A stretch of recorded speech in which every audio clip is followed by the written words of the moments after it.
मेरे प्यारे बच्चों, अब हम हिंदी व्याकरण के अंतर्गत ये जानेंगे कि मौखिक भाषा और लिखित भाषा क्या होती है और उनकी परिभाषा। तो चलिए शुरुआत करते हैं।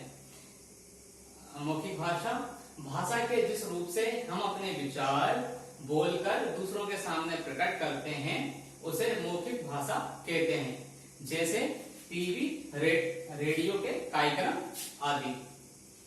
यानी परिभाषा हमसे ये बोल रही है कि भाषा के जिस रूप से हम अपने विचार या भाव या जो भी हमारे पास सूचना है हम दूसरों तक पहुंचाते हैं, तो हम क्या करते हैं, उसको बोलकर दूसरों के सामने प्रकट करते हैं, उसे मौखिक भाषा कहते हैं। कैसे?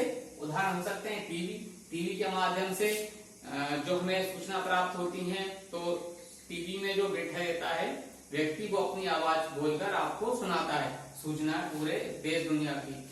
साथ में रेडियो के सामने में व्यक्ति दिखाई नहीं देता है, लेकिन जहां पर रेडियो का स्टूडियो होता है वहां पर एक व्यक्ति बैठकर अपने ज्ञान को आप तक पहुंचाता है और आप उसको सुनकर उसकी भाषा को या उसके विचारों को जान पाते हैं।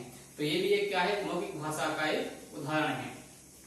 अब आते हैं हम लिखित भाषा पर। लिखित भाषा की परिभाषा है कि भाषा के जिस रूप से हम अपने विचार लिखकर दूसरों के सामने प्रकट करते हैं उसे लिखित भाषा कहते हैं। उदाहरण के लिए समाचार पत्र, पुस्तकें, पोस्टर, पत्रिका आदि।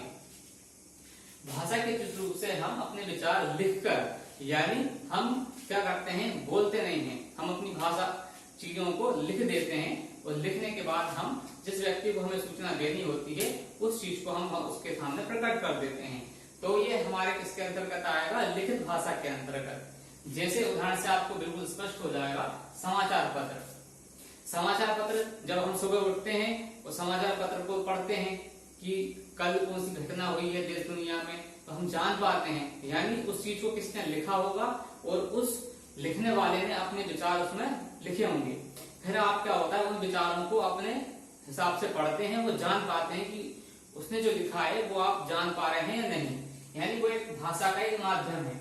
इसके अंतर्गत पुस्तकें हैं, आप पुस्तकें पढ़ते हैं और जितनी भी हमारे आसपास पोस्टर लगे होते हैं उनको पढ़ते हैं। तो वहां कोई व्यक्ति नहीं होता, लेकिन आप उस भाषा को जानकर अपने ज्ञान में वृद्धि करते हैं। साथ में पत्रिकाएं भी आती हैं, मंथली जो हमारी मासिक पत्रिकाएं आती हैं, कुछ वार्षिक पत्रिकाएं आती हैं, जिनको पढ़कर आप अपने ज्ञान में वृद्धि करते हैं। तो यहाँ पर मैंने दो चीजें समझाई, मौखिक भाषा और लिखित भाषा। इसको आप अपनी नोटबुक में नोट कर लीजिए और इसको समझने का प्रयास करिए। धन्यवाद।